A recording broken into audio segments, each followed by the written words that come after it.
this banana bread. Peggy. Ooh. Pegasus. Yeah, get comfy. Oh, good girl. Hey guys. Welcome back. You know, it's been a minute. So the world is aflame. And I've been having a hard time reading. We moved. This is a new couch. This is a new house. I don't even know. I don't even know where to begin. It's October, and I've recently been able to acquire some of my favorite books. So, because I'm trying to like finagle. I'm trying to like, I don't know, just stimulate my reading capabilities. Just I want to read. Every time I sit, it makes my brain go all different sorts of ways. I've been, you know, losing my mind. Who isn't? But I've done a lot of journaling in this time. Just a lot of brainstorming. And I'm gonna try to upload a video a week. Just for my own peace of mind. I really wanna like create stuff and get some of this out there. So bear with me. Let me tell you guys about some books. Let's talk books. Fuck 2020. I recently was able to go to this incredible bookstore in Jacksonville. Where's their little? Yeah, Chamblin. This place is fucking cool. And it was incredible. I mean, books from floor to ceiling. Used books there were like 90% used books, comics, manga, like everything. And I got some fucking steals. Really excited. And let's see, what are we gonna start with? We got a few things there, a few pretty sexy paperbacks. Here, we'll start with this one. The first thing I picked up was actually this collection of Leonard Cohen's work. Ooh, the glare. The glare. Leonard Cohen is one of my sad boys, just one of my men. It's one of my Leonard Cohen is one of my absolute favorite artists, poets, musicians, people that have existed in the universe. I love him, and I read his poetry before. This is a collection, and I think it was put out in 1992, of some of his poetry, some of his songs. And I mean, he just has like the most rich and delicious, just luxurious, beautiful, juicy words that he chooses, and the way he puts them together. He's just like one of the best lyricists of all time. And it comes off in his poetry, and it comes off in his music. So I was really fucking excited to get this, because I lent out my copy of his other book of poetry. I don't know to whom. If you're watching, give it back. Another book that I picked up was this book by Jeanette Winterson called Art and Lies. If you don't know already, Jeanette Winterson is my favorite modern author. If I could give up anything and everything in the world and just become her muse and just bake her things while she writes her novels, I would. But, you know, she doesn't know I'm alive. I'm really excited. I thought I'd read everything she'd ever put out, and then I saw this and I was like, I have never fucking heard of that. I'm so excited. It's a pretty short read. I think it follows three different perspectives, which I'm super into. I love dual perspective. Especially, I mean, I know I'm gonna love it. Anything that Jeanette Winterson does, I'm going to love. Like, she's just one of my favorite writers. I also picked up oh God, I was so gay walking out of there. I had to pick up these fucking beautiful, first of all, this beautiful copy of Delta and Venus. Look at how tiny it is. Oh, I have never seen a copy so tiny of this. Delta and Venus is a collection of erotica by Anais Nin. Anais Nin is one of my favorite authors of all time. She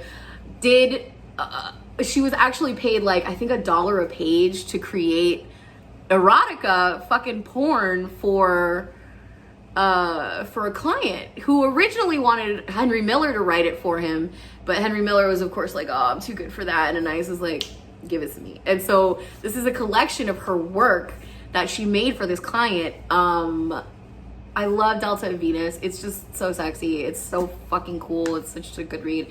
And Anais is just one of my favorite like authors of all time. She's incredible. So it's a bunch of short stories, short sexy stories. And then I got another copy of Henry and June. I have bought this book so many times. I keep giving it away. It's one of those. Sometimes I just buy large, like I buy a book anytime I see it because I know I'm gonna give it to somebody. This is one of those books. Henry and June it's small excerpts of her diaries, and it has to do with her affair that she had with Henry Miller and his wife June. Yo, saucy, sexy, deep, like, oh my God, this is like one of the most tastiest reads I've ever read in my life. I haven't read it in like over 10 years, so I'm pretty excited to reread it, kind of just like dive into 1930s Paris. Like, oh yeah, I'm so excited. This is gonna be good. That is all I picked. Oh no, and then I picked up this collection of poetry. It's called Earth Witch by Anne Cameron.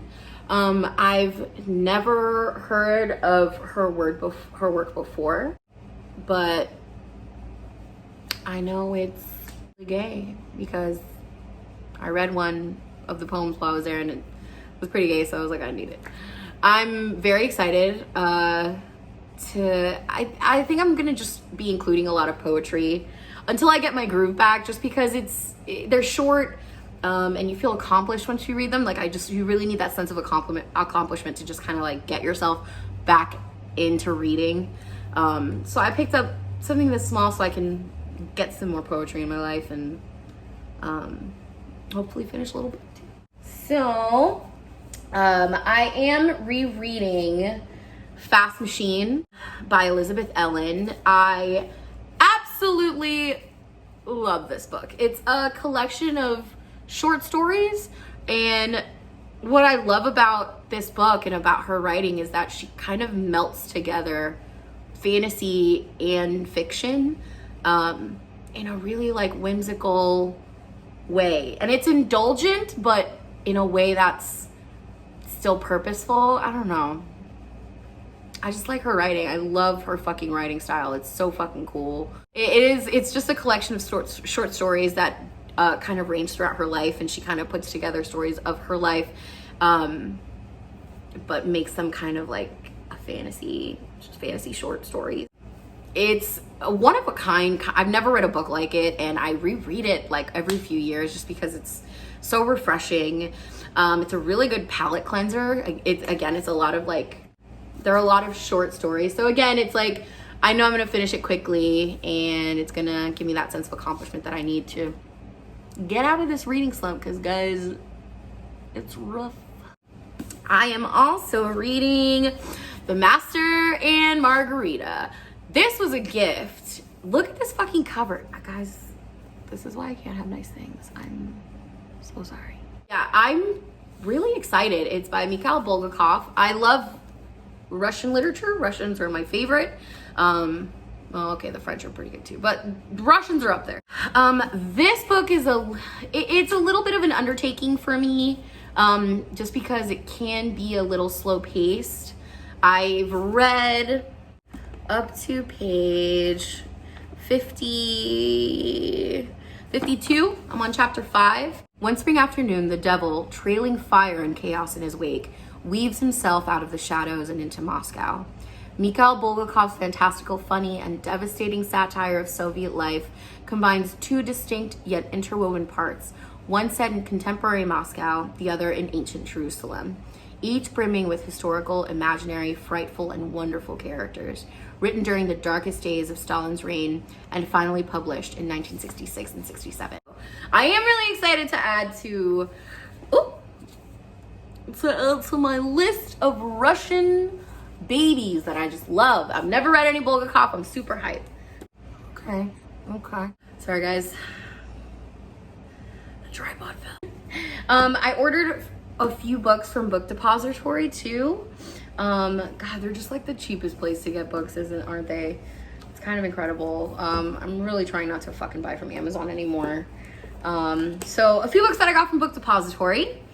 I got Kim Gordon, Girl in a Band. Kim Gordon is one of my biggest inspirations, one of my favorite artists of all time. I'm very excited to learn more about her. I know that she was a visual artist, and I know she's a very accomplished and incredible visual artist, but I know she left visual art to be in Sonic Youth. I think one of my favorite quotes of hers is, they asked her why she left visual art to be in a band, and she said it because it's easier, which I live. I just think that she's such a baddie for that. But yeah, I'm super fucking hyped. It's a pretty short read too. It comes with a bunch of fucking awesome, like, behind the scenes, like Sonic Youth fucking pictures, and I'm so excited to read it. It's gonna be fucking tight. Super excited. I also got a copy of The Beautiful. Ooh, and look at how floppy. Look at the flops. I got a copy of The Beautiful because I just wanted a delicious morsel of vampiric fiction in my October. You know what I mean? Like, I just needed it. I wanted it. I needed it. It's like a piece of cake. It's a piece of chocolate cake. I got my meat and potatoes, and I got a slice of cake. It's fair. By Renee Audier. I know it's in New Orleans, and it's based in the late 1800s. It's 1872 New Orleans. There's vampires. That's all I need. That's all I want. I'm excited. Finally got a fucking copy of Middle Game by Sean McGuire. Finally. I've been looking at this book for fucking ever. It sounds super fucking cool. I know it's about this guy named Reed who created or birthed somehow these twins, and what Reed is trying to do is ascend to godlyhood, I believe. Don't know why. Sounds like a lot of work. It's supposed to be really dark, perfect for October. And I've heard nothing but great things about this book, so I'm very excited to get balls deep in this spooky little tale. Last but not least, Priory of the Orange Tree, the big boy. I had this in my TBR back in fucking December. When was the last TBR I posted? Almost like a year ago. But yeah, I finally fucking picked it up. I'm super excited. I'm on page 206 and I love it so far. I mean, the characters are incredible. The world building is very interesting. It tastes like just like a classic, delicious fantasy novel, and I was just like really ready. It's by Samantha Shannon. I am so far really enjoying all of the characters. I like the pace that it has, especially with like an undertaking this big. Like, this is a whole world with a history, and you know, it's important to introduce everything, but to keep your reader engaged. I think Samantha Shannon's a real boss at that. This book is about a dragon that attacks a kingdom called Innis. And there's a Queen Sabron, who's a descendant of the original warrior who defeated this dragon 1,000 years ago. But it is 1,000 years later, and the legend is that as long as one of her descendants is in the throne and alive, that the dragon can't awake from its slumber. But slowly and slowly, all these dragons are awakening, and now the kingdom is having to worry about kind of like the resurgence of these dragons. It doesn't only follow Queen Sabrin, it also it follows Ead, which is this like baddie sorceress assassin bitch who is protecting Queen Sabrin. It's following, what's the name of the other girl? Tane, love her. She is actually a dragon rider. She's like a soldier. So it's incredible. It covers a wide span of land and people. Very Game of Thronesy, but with more ladies in it. So I likes it better. If you like fantasy, dragons, sorcery, women, fucking sword fighting, it's kind of got everything. It's amazing. I love it so far. So yeah, that is all of the books. That's all the books that I've got for October. Not bad. I think that's, well, let's see, it's 1, 2, 3, 4, 5, 6, 7, 8, 9, 10, 11. 11 books. 11 books in a month. And 2 of them are poetry books. I can do it. Come on now. I can do it.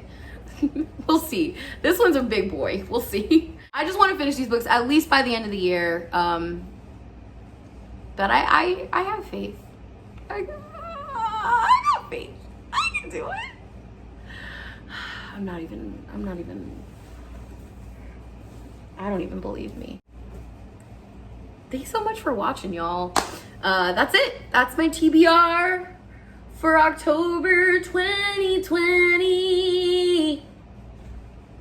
Stay tuned. Yeah, I'm gonna be sharing more. Gonna be sharing more with you guys. I'm gonna try my best. Oh my god, I have to show you this little morsel of an angel. Oh my god. Penelope. Sweetest cat in the world. You guys are cool. Thanks so much for tuning in. Thanks so much for caring about what I'm reading. Okay. But I am really excited to get back in this. I'm really excited to get to talk to you guys about books again. I'm excited to be reading again. For a while, it's the worst. You know, the time when you don't want to be present is right now in 2020, and I literally couldn't leave. Like, I couldn't read a book. It was exhausting.